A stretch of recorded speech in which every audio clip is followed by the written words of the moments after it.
ഹരി ഓം സർവം കൃഷ്ണാർപ്പണമസ്തു. വൃശ്ചികക്കൂറിൽ ജനിച്ചവർ തടിച്ച ശരീരത്തോടു കൂടിയവരാണ്. അതായത് തടിച്ച തുടകളോടും മുട്ടുകളോടും കണങ്കാലുകളോടും മാറിടത്തോടും വലിയ കണ്ണുകളോട് കൂടിയവനായും രോഗം കൊണ്ട് ബാല്യത്തിൽ വളരെ ബുദ്ധിമുട്ടുള്ളവനായും ക്രൂരകർമ്മിയായും നൃപസമ്മതനായും അച്ഛനെയും ഗുരുവിനെയും വേർപെട്ടിരിക്കുന്നതിൽ സംഗതി വരുന്നവനായും കയ്യിൽ മത്സ്യരേഖയും വജ്രരേഖയും ഉള്ളവനായും വലിയ ബലശാലിയും വെൺചുവപ്പോടുകൂടിയ നിറമുള്ളവനായും ലുബ്ധനായും നാസ്തികനായും ബന്ധുഹീനനായും രാജാവിനാൽ അപഹരിക്കപ്പെട്ട ധനത്തോടു കൂടിയവനായും കർമ്മോദ്യുക്തനായും ഭവിക്കും. അങ്ങനെയുള്ള അവരാണ് വൃശ്ചികം കൂറിൽ ജനിക്കുന്നവർ. ഭദ്രകാളീപരമായിട്ടുള്ള പ്രീതിയാണ് ഇവർക്ക് വേണ്ടത്. ഭദ്രകാളി ക്ഷേത്ര ദർശനം നടത്തി പ്രാർത്ഥിക്കുന്നത് ഏറ്റവും ഉചിതമാണ്. ഭദ്രകാളി ക്ഷേത്രത്തിൽ ഭഗവതി സേവ നടത്തുന്നതും രക്തപുഷ്പാഞ്ജലി കഴിപ്പിക്കുന്നതും ചുവന്ന പുഷ്പങ്ങളാൽ കുങ്കുമാർച്ചന, കാളി സൂക്തം, ദേവീ സൂക്തം, സഹസ്രനാമാർച്ചന എന്നിവ ചുവന്ന പുഷ്പങ്ങളാൽ നടത്തുന്നതും ചുവപ്പ് മാല സമർപ്പിക്കുന്നതും ചുവന്ന പട്ട് സമർപ്പിക്കുന്നതും കുങ്കുമം സമർപ്പിക്കുന്നതും കടുംപായസം നടത്തുന്നതും എല്ലാം ഉചിതമായിട്ടുള്ള കാര്യമാണ്. കറുത്ത വാവ് ദിവസം പ്രാധാന്യം നൽകി ഭരണി നക്ഷത്രത്തിലും ചെയ്യുന്നതും ഏറ്റവും ശ്രേയസ്കരമാണ്. കാളീമാതാവിൻ്റെ പ്രീതിക്കായി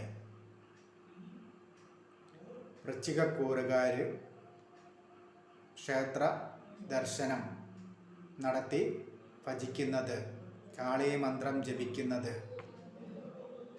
ഏറ്റവും ശ്രേയസ്കരമാണ്. കാളീ കവചം എന്നിവ ജപിക്കുന്നതും ഏറ്റവും പ്രീതികരമാണ്. ഓം കാളി കാളി മഹാകാളി ഭദ്രകാളി നമോസ്തുതേ.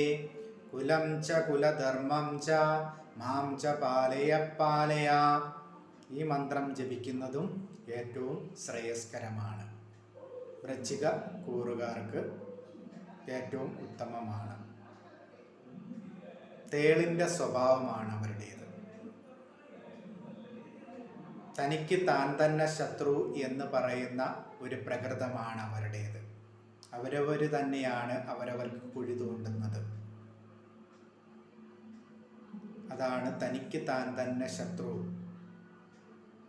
തേള് സ്വന്തം വാലുകൊണ്ട് തന്നെ കുത്തിയാണ് ദേഷ്യം വരുമ്പോൾ ആത്മഹത്യ ചെയ്യുന്നത്. അതുപോലെ മാനത്തിന് ഭംഗം വരുത്തുന്ന, അപമാനമുണ്ടാകുന്ന വേളയിൽ ആത്മഹത്യക്ക് പോലും ഒരുങ്ങുന്ന രീതിയിലുള്ള ദേഷ്യമുള്ള പ്രകൃതക്കാരാണ് ഇവർ എന്ന് സാരം.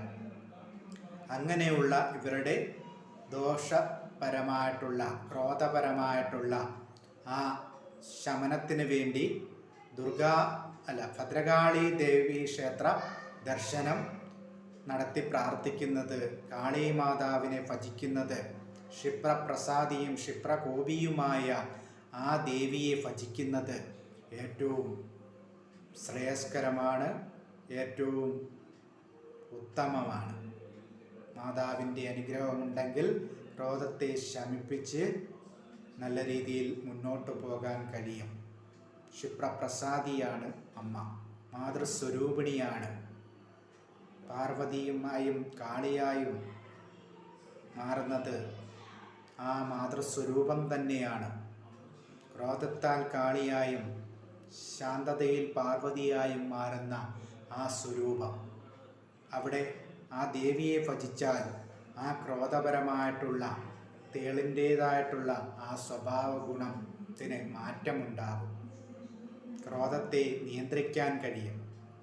പരാശക്തിയായ രാജരാജേശ്വരിയായ മാതാക്കന്മാരുടെ മാതാവായ ശ്രീമാതാവ്, ശ്രീ മഹാരാജ്ഞി, സിംഹാസനി, ശ്രീമൽ സിംഹാസനേശ്വരിയായ ലളിതാ പരാശക്തിയായ ആദിപരാശക്തിയായ ത്രൈലോക്യ മാതാവായ വേദമാതാവായ ആ കാളീമാതാവിൻ്റെ പാദങ്ങളിൽ നമസ്കാരം.